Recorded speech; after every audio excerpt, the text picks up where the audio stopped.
The letter was stuck to my front door, beige and official, like it had been ripped straight from a government office. It screamed trouble before I even touched it. I knew it was from the HOA. Nobody else would tape something up like that, passive-aggressive and smug. I ripped it open, and the first line hit me like a slap. Saw your lawn has been deemed excessively VY brand and in violation of neighborhood aesthetic standards. Saw I stood there, garden hose dripping in my hand, staring at my grass. 2 VY brand. They were fining me due law 500 because my lawn was saw too healthy saw. Not patchy, not overgrown, just green. Too green. I stepped back, hose still spraying, and took in my yard. It was a masterpiece. Neatly mowed stripes, lush blades that practically beg you to kick off your shoes and nap on them. I'd poured months into this perfect watering, organic fertilizer, early morning mowing. I'd skipped weekends away to keep it pristine.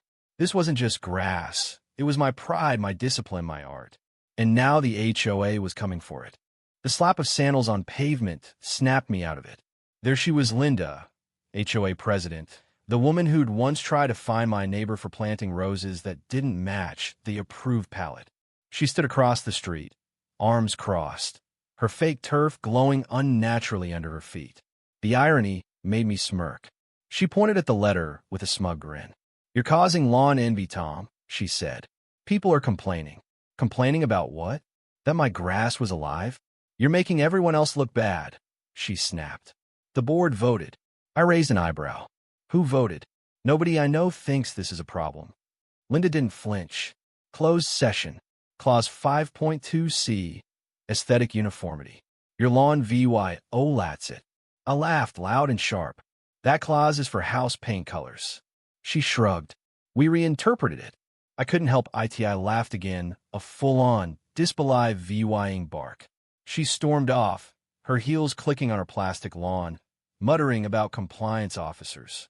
I stood there, letter crumpled in my fist, water pooling around my feet. That night, I met up with some neighbors in Mike's garage, our usual spot to vent and swap tools. I tossed the letter on the table. They actually wrote excessively VY brand. I said. Mike nearly choked on his beer. That's insane.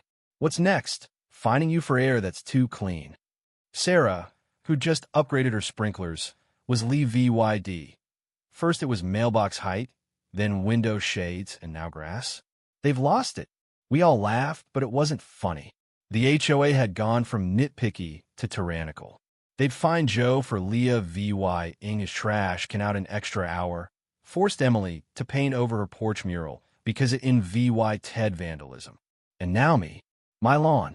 I'd even offer to teach people my lawn care tricks, but Linda shut that down, saying I was recruiting a cult. Mike leaned back, grinning. You should go big, Tom.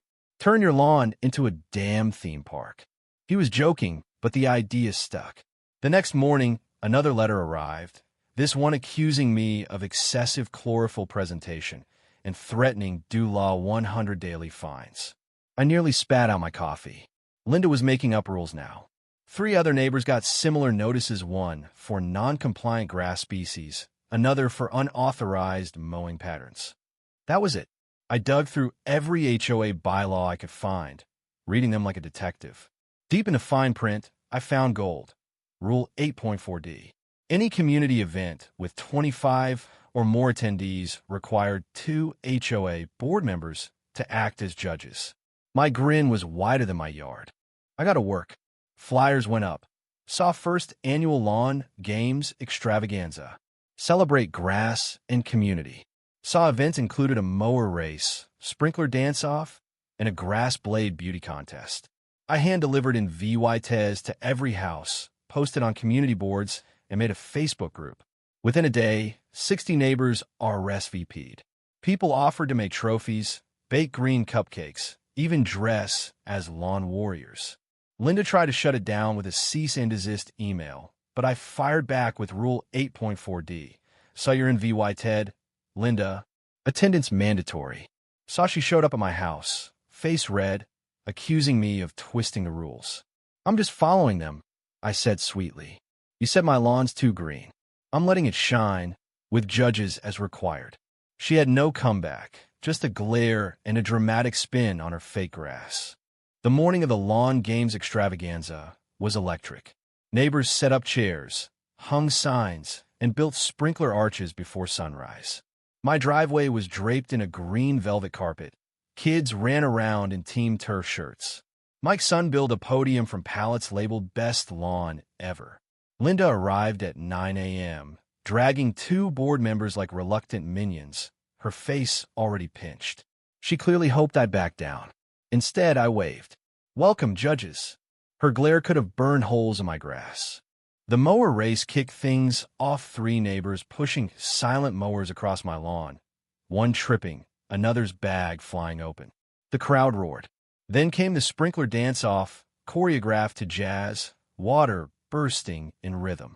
The grass blade beauty contest was next. Neighbors presented blades with dramatic backstories. "This is Gloria," one woman said, holding her blade with tweezers.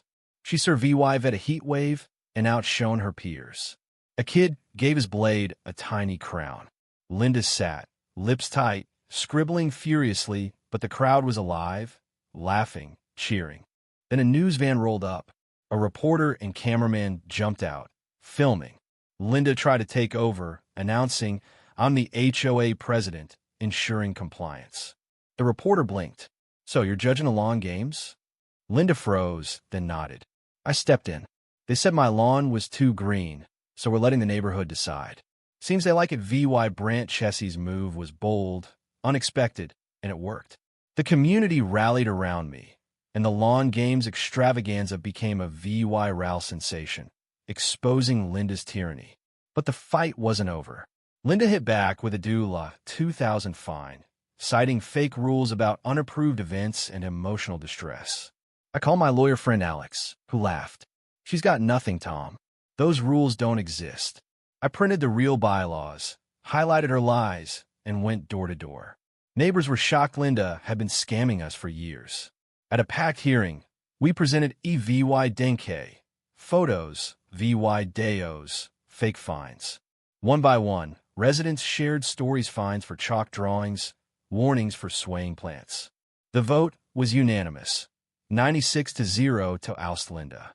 She stormed out, muttering, "You'll regret this." We didn't. That night, we celebrated on my still too green lawn, free at last.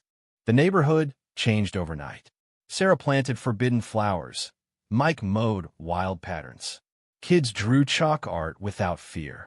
The Gardening Society featured us in their magazine, calling my lawn a symbol of rebellion. They sent a photographer who caught Linda's final defeat. Her back turned. I saw a lawn of the people saw sign glowing. Ms. Chun made me head of the new lawn and garden committee. "Next year, we're adding a mulch maze," I joked. Lawns bloomed, neighbors shared tools, and we held mow and mingle nights. A paper dubbed me the lawn liberator. But the best moment? Little Ava, once scolded for chalk, gave me a drawing. Me as a superhero with a leaf cape. "You're why we can draw now," she said. I nearly cried. As I sat on my porch, stars above, my lawn gleaming, I knew we'd won more than a fight. We'd taken back our home. For grass, justice, and freedom. So what do you think? Was I right to turn my lawn into a battlefield? Or did I go too far? Should HOAs control our yards? Or is personal freedom worth the chaos? Who's the real VY Lane Linda? Or the rules that gave her power? Comment below, like if you're Team Lawn, and subscribe for more epic battles.